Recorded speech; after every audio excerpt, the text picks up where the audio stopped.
Hi,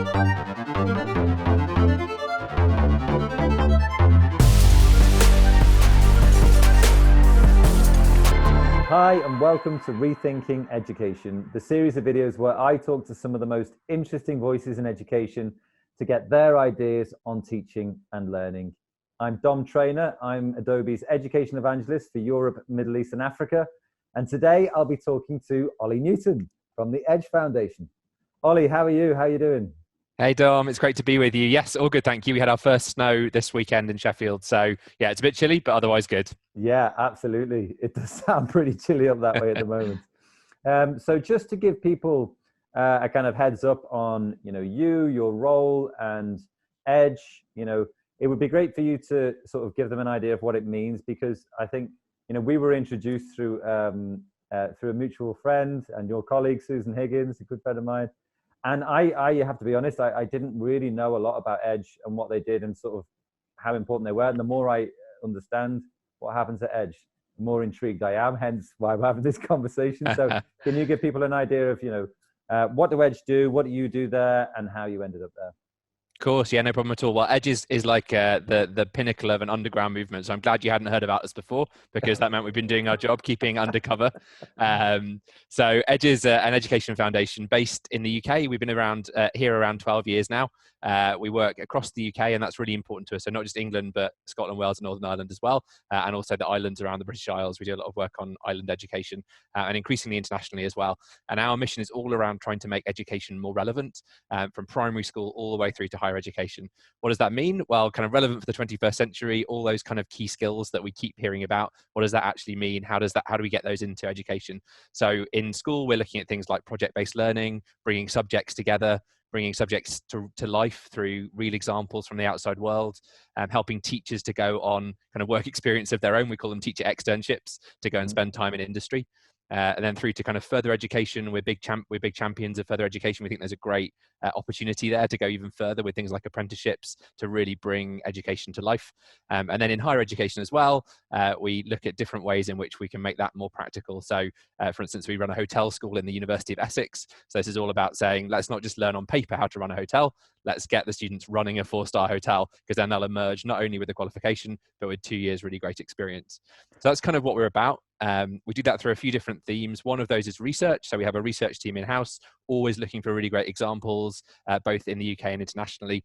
We have a policy development team, and that's my background. I'll say a bit more about that in a moment, but looking to try and develop different policies to encourage government to maybe take this forward.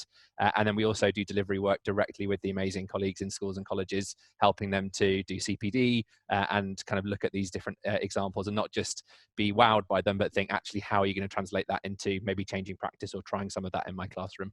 Right. Okay. And so was Edge actually, you say, 12 years old, was Edge set up in response to, what someone felt was there was a need? Why was Edge set up? What were they responding to?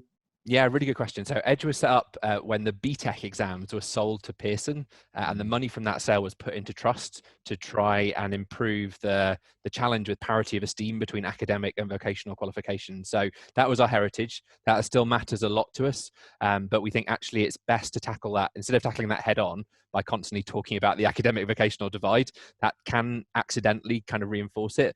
Much better to try and think a bit more holistically about education, how to bring out the best of academic and vocational in everything we do. So those practical examples, bringing things to life, rather than necessarily thinking about kind of two separate streams and trying to make them equal value. So yeah, still kind of trying to take forward that same crusade as when we started, but through a slightly different angle by changing the broader way that education shaped rather than tackling that divide head on. Right. And as an executive director, what is your specific role in kind of making all of these things happen? Are you the ultimate puppet master? How does it work? I'm not sure that puppet master is quite right, but it's probably something like that. So I look after our research, policy and delivery work and try and make the connections between those. I think one of the really unique things about Edge, which I love about it, is we're not just a think tank. We're not just a charity that delivers. Those organizations are super important, but actually we're kind of the glue. And by doing a bit of each of those, we can hopefully kind of learn from each of the strands. So for instance, if we're going to talk to a politician about how we think education can change. We're not just doing that from a point of view of, a quick research look online. We're doing that from evidence that we've gathered ourselves through our research teams, evidence that we've gathered from the ground through our kind of delivery work, and we're developing that into policy recommendations. So we're small, but we think that it's helpful to kind of split across those areas, because we hopefully can talk the language of practitioners, politics or politicians, and also a think tank on its own can't do. Exactly. And we have a great diverse range of colleagues, from people who've had a career in academic research through to some great kind of former heads of department, former teachers, who keep us grounded and make sure that we're not going off with crazy ideas that wouldn't work in the classroom. Yeah, no, I think that is really important. It's so important. You see a lot of things coming down from, higher organizations or whatever that don't necessarily meet the expectations or the realities of the classroom. So the fact that you've got those both of those things seems to make a lot of sense. So I was going to ask you how you ended up there, so which kind of leads us into the second question as well. Maybe, do you know what? I think I'm just going to let you go with this one, and you can drop the bombshell whenever you like. So how did you end up at Edge? How did you get there? So the way I introduced this is we did a little game with some partner organisations last week, and everyone had to come up with a 6-word story about themselves. Okay. And mine was former civil servant now making amends. So there we are. That's it in a nutshell, Dom. We can stop the interview there. So I spent 12 years working for the Department for Education, and it was great training for what I do now, and I have a lot of respect for the colleagues who work there. But it did show me that that wasn't the best place for me to be driving change. How long were you there for? 12 years. Yeah, so I worked on schools policy. I worked on the 14 to 19 diplomas. Some people cheer or boo at that point. And then most recently on apprenticeships policy. I was head of apprenticeship strategy for 4 years before I left the department. Right. Okay. And I mean, as a teacher myself, I'm going to ask all the dirty questions. So you were there for 12 years. I mean, you obviously saw a lot of.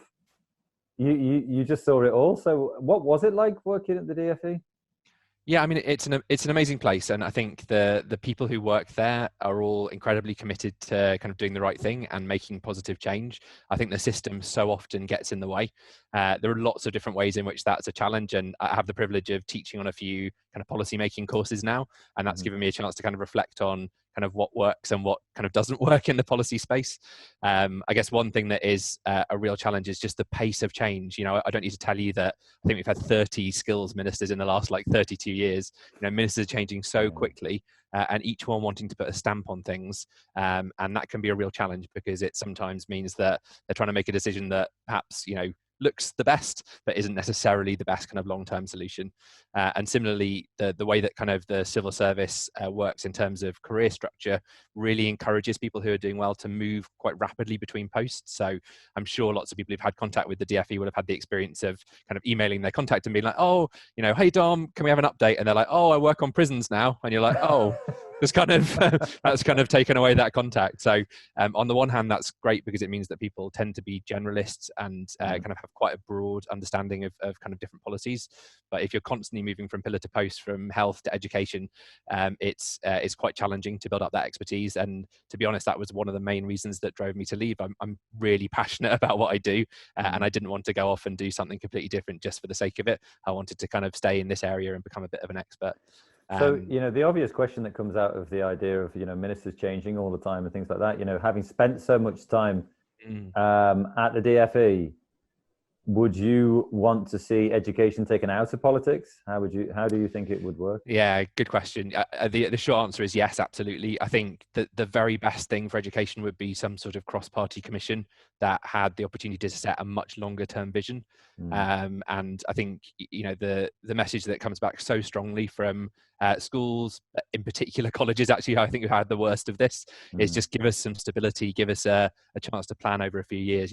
We had a really stark example of that recently with the cancellation of the 3-year spending review settlement, because that's meant a 1-year planning horizon, and that's not a long time if you're kind of planning your college business plan to think about, compared to kind of colleagues who work in business. So that's an extreme example, but I think more generally, depoliticizing and creating a longer term kind of foundation for education policy would be hugely beneficial. And is that, can we see that anywhere? Is it even a dot on the horizon? How does that kind of thing work? People want to, obviously teachers will will kind of say that as a really, a number one thing, like you said, number one thing that would make a difference. I mean, Yeah. how do those things actually happen? And can you ever see that happening in, a particular time period? Yeah, I mean, I'm an optimist, Dom, and I think that there is an opportunity really to kind of move towards that. There's a few things that have given me kind of strong hope.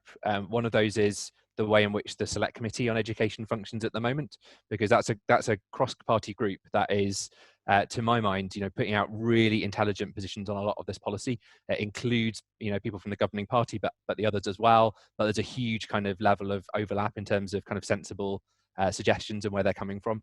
So, almost what we're saying is, couldn't that group or that something like that group maybe take more of a role? So it's not outside the bounds of possibility there.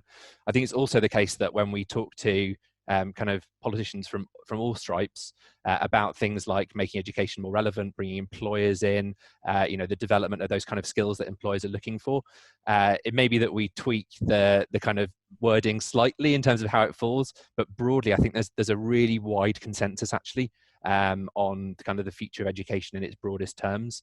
And it just happens that the kind of current schools minister is not kind of in that same space. But I think actually outside that, it's not really a party political line. There's actually quite a lot of consensus. So I think there is a space to build there. Yeah, I mean, you're talking about that consensus, which is interesting because obviously I kind of, when Susan introduced us, she kind of did it off the back of this idea of rethinking assessment, which is, I mean, I talked to some of the other people who are involved in this, and a coalition, an alliance, whatever it is that it's being sort of called, but why do you think? I mean, because we chatted before this call, and you said that you thought rethinking assessment was the key to unlocking education. So why do you think rethinking assessment is the key to unlocking education? Because that is quite a sort of, it's a very attractive, thing. Oh, it's actually just about rethinking assessment. Maybe it actually is. I mean, the more I have these conversations, the more I see just how much of a big deal it is. But what is rethinking assessment to you, and how important is it? Yeah, really good question. I want to take a slightly left field kind of way of answering that. And I want to take you to a visit that I did in a town outside San Francisco last year. And I went to a school where they have already rethought assessment. And I saw a really cool model in operation. So basically, at the end of their high school, they get all of their students to prepare for and deliver this 1-hour presentation that is a key part of whether they graduate from high school. And that is a presentation to their peers, to staff at the school, to their parents, to other members of the community, to businesses, to kind of community organizations. So if anyone wants to tell me that that's not rigorous, I don't believe you. It's a different kind of rigor, but it's definitely rigorous. And what those kids do is that they bring 3 kind of key projects that they've worked on that they're most proud of. And they talk about what they did in those projects, but then they go 2 steps further.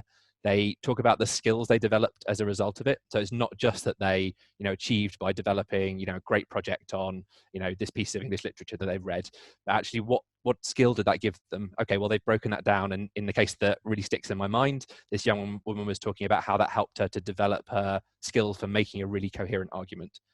And then to get the top marks, they have to show how they've kind of applied those skills in another area of their work.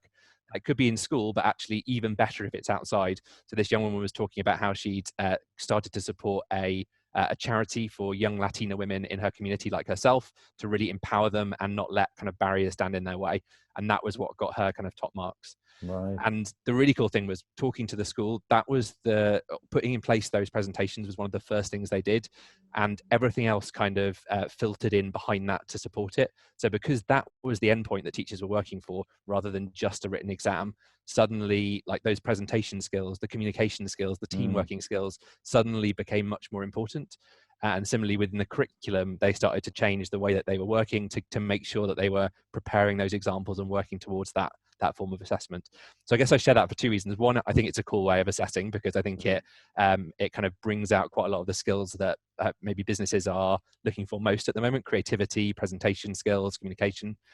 But also because I think it illustrates how assessment can be the kind of keystone that helps the other things change. because I think the most important things to change in education isn't assessment. The most important things to change are, the curriculum, the pedagogy, the way that teachers get to interact with their pupils. But I think if we can change assessment, it can lead to a lot of those. So that you kind of see that as the kind of keystone. It's not that that's the thing that will make the most impact. It's that thing will change everything else.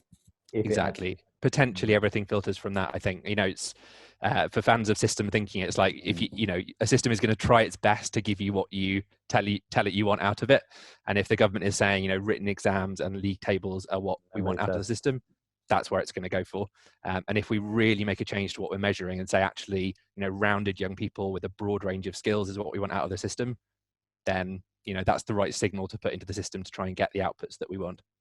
Yeah, I mean, it was really interesting, in the interview that I did with Al McConville from BDales, he was talking about the BDales assessed courses, which they, I'm sure but just for people who don't, are essentially like GCSEs, but they've obviously come up with their own assessments, and they've, it is very much on, presentation or production.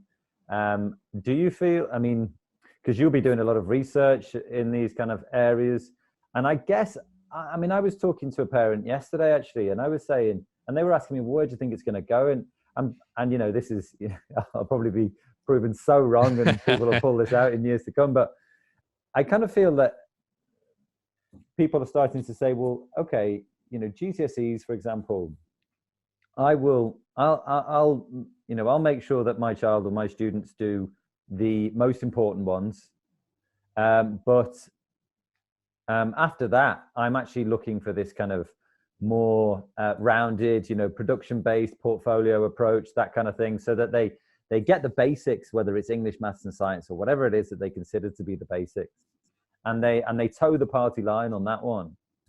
But then in order to make sure that student doesn't sort of crumble under the the weight of boredom and assessments, traditional assessments, will actually give them opportunities to expand and do things really differently. Is that, I mean, because when we talk about change and we talk about change in the education system, I mean, we can all sit here and fantasize about, let's snap our fingers and everything's going to be different. But it's not, I don't feel like education's ever going to kind of be like that unless an individual takes it into their own hands, in which case they can do whatever they like. But from a state education system point of view, how do you see that kind of transition, if we're talking about current assessment rituals and how they work, and sort of that more production based, presentation based that you're talking about, which I really align with as well?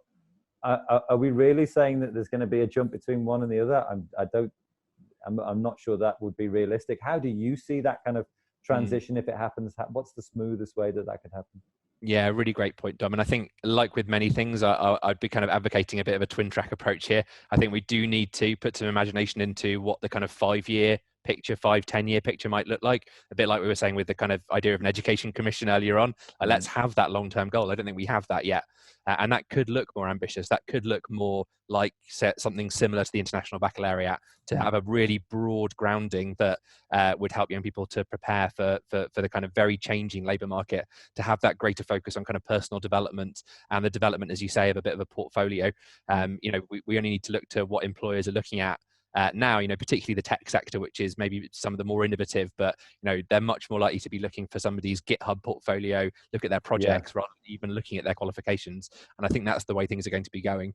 I mean, I think you're reading my notes here, because I've actually got that. I've got GitHub written down here. Excellent. And I think that's an important point for of course. Can you explain to people what that actually means? Because I know what that means, because I've kind of of course. What is that about? Yeah. So I think it's basically a portfolio website where, if you're working in the kind of tech space or the software development space, you would put all of the personal projects that you've developed, and you would be able to send that single link to an employer, and they'd be able to look and see, Ollie's got this website sorted. He's done a chat bot. He's done this and this and this, and all of the feedback we've had from tech employers is actually that's their go-to place. When they get a CV in, they barely even glance at kind of whether they've got a particular suite of qualifications. They'll go straight to that, because that'll tell them, can Dom drop into my organization and get my website up to scratch tomorrow? Probably not. But yeah, I think that's that's kind of leading the way. But we are seeing a lot more of those kinds of approaches from employers and hiring managers,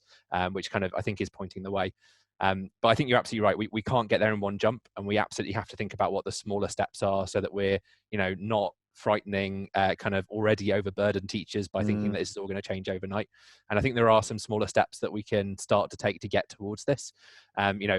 Some examples: the extended project qualification, something that is a bit of a hangover from the 14 to 19 diplomas that I used to work on. Right. Is a great example of a way that you can just develop a kind of a more in-depth research project for young people within the existing system.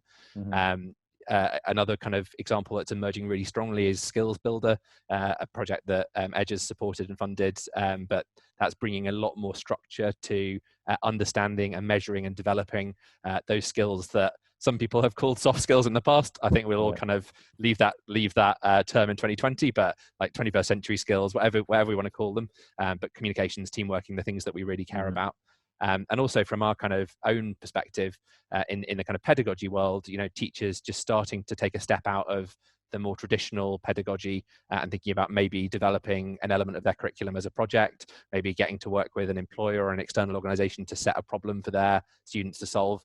So absolutely not saying that's not about knowledge. It's just a different way of casting that knowledge and hopefully getting like a triple whammy, we call it. So learning the knowledge, but also getting those skills like teamworking and problem solving, and learning about a career sector that the young person might be interested in.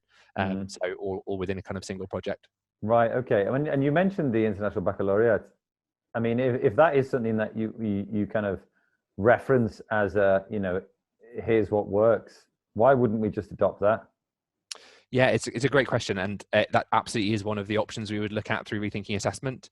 I think it's kind of widely acknowledged that the IB itself needs to kind of update, and in fact, the team who are working on it kind of are openly kind of thinking about like IB 2.0 at the moment. Right. So it may be that the kind of best option in the end is to kind of hitch ourselves to that wagon and think about how we can make that better and adopt it. But there are other options kind of in the mix as well. There's a great organization called the National Baccalaureate Trust for England, which has been looking at whether there should be a kind of an English specific baccalaureate that would kind of bring some more of those things together. And then there are great other international examples like the Mastery Transcript Consortium in the States. So it's not about saying that's not the right option, but I think there are we've got the luxury, I suppose, of looking at a few different really amazing emerging kind of assessment opportunities from different parts of the world and saying, do we go wholesale for one, or actually should we kind of use a combination and think about the best from what we've seen?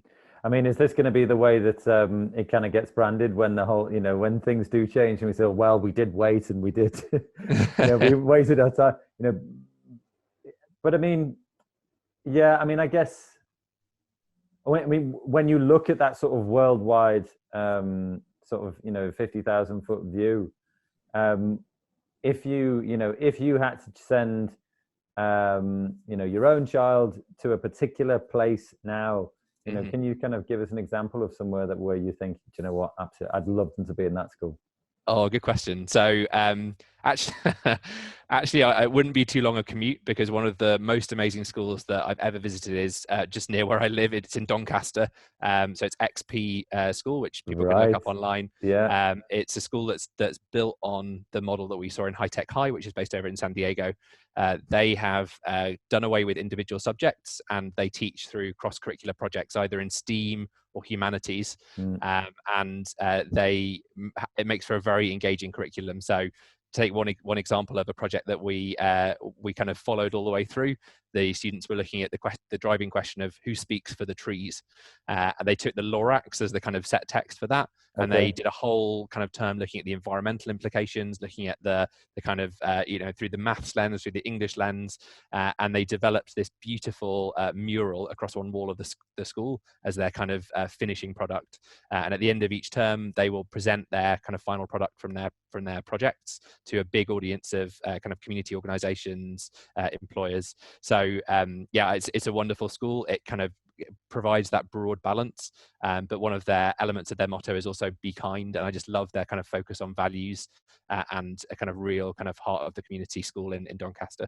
Right. So yeah, I wouldn't have to move very far. Well, that's lucky. Yeah, I do. And actually that school is coming up time after time in conversations like this. And how do they balance the kind of the sort of GCSE element? Because a lot of parents, and this is something that I do want to sort of pick up on, because I do speak to parents, and parents are worried. They're worried about going to a new system, but also making sure that they're complying with an old one. How do XP balance that? How do where do you see? How do you Yeah, see? of course. So schools like XP and School 21, which we do a lot of work with as well, which has probably come up in your conversations too, they absolutely exist within the current system. So I guess the kind of simplest way of putting it, Andy Sprakes, who was one of the co-founders, always says, they want to get good GCSEs for their kids, but that's not the be all and end all. That's like a footnote to actually helping them to become really rounded individuals with all of the skills and qualities that we're looking for. So absolutely all of the projects that they do are wired back to the different elements of the national curriculum and the GCSE syllabus to make sure that they get the knowledge that they need to pass their GCSEs. And the way that they're taught in terms of this kind of supporting of inquiring minds and communication actually means that those kids are in a better position when they go into their GCSE exams if the question isn't exactly what they practiced. Rather than panicking, they're like, don't worry, I've got this, I've been on this situation before. So their GCSE results are really good, they are Ofsted outstanding, and yet they also do these other things. So I think that's a really important message, particularly for teachers out there. It's not about completely subverting the existing system, despite my joke at the start about the secret society, but it's about kind of paying service to that where it's needed, but putting it in the context of actually that's not the be all and end all of what we're trying to do in education. Well, actually, you're doing very well here, because you've led us quite nicely onto the last question as well, which is this idea of we will have teachers listening to this and thinking, well, if these schools are doing it, why is it that my school can't? Or why is it that my school won't? And obviously you've worked at the DFE, and I think we are living in this kind of education culture at the moment where teachers feel restricted, don't they? Schools feel restricted, and they but yet education policy, if you actually look at it, means that they actually have an incredible amount of freedom within which they can try out these things and go for a production values kind of way of teaching and learning, all of those kind of things.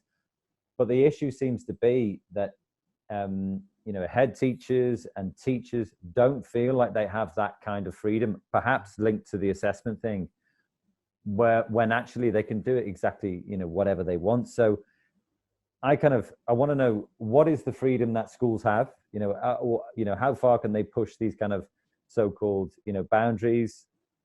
And also, how has that culture come about? Why are we in this spot now? Yeah, I think you're absolutely right, Dom. There is that kind of culture of fear, particularly around the kind of performance tables and Ofsted, kind of the two ones that I'm sure come up in your conversations most often as well. I think, in terms of the boundaries, they're a lot further out, I think, than people realise, particularly for most schools when they are academies or free schools. The freedom to set their own term dates, their own times of day, their own staff salary structures, their own numbers of staff training days. Just to give a couple of examples, University Technical College is another different kind of school. They are still maintained state schools, but they work on a business day because they want to give their students the chance to kind of get really ready for work in that way. They haven't had to seek a special letter of permission to do that. They've just decided that's how they're going to operate, and it fits with their model. Similarly, at XP, they have 15 staff training days a year. Don't fall off your chair, head teachers. And again, that is because they want the teachers to have the opportunity to develop those projects, which they recognize takes time. And really, actually, they have a rule that means that the teachers have to do those projects first and submit them to the head before they're allowed to go and teach them to their students.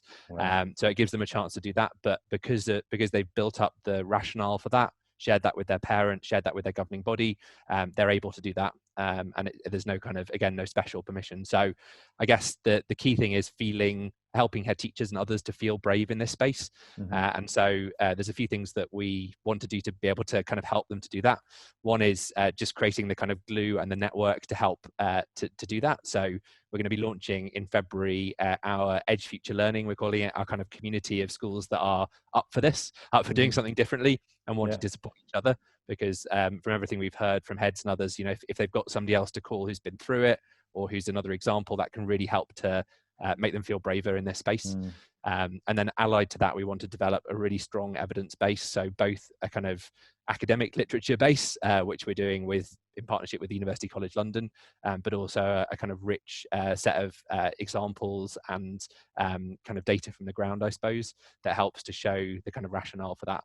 And I think with those different ingredients, hopefully that will help to kind of give head teachers the chance to feel like stronger and feel that somebody's kind of community's got their back as they kind of try these things. But I think it's more that mindset shift that needs to happen than necessarily a big change to the rules, particularly for academies. Right. Okay, that's really interesting. I'm sure a lot of teachers out there will be breathing a sigh of relief and also thinking 15 days. How does that even work? Well, thank you very much, Olly. I really appreciate it. I really appreciate you giving us the time to give us some of your views. It's really nice to hear what happens behind the curtain sometimes, and also that there are people like you actually supporting teachers and schools. So thanks very much for coming. I hope you enjoyed it as well. My pleasure, Dom. Thank you so much. Really good to talk to you.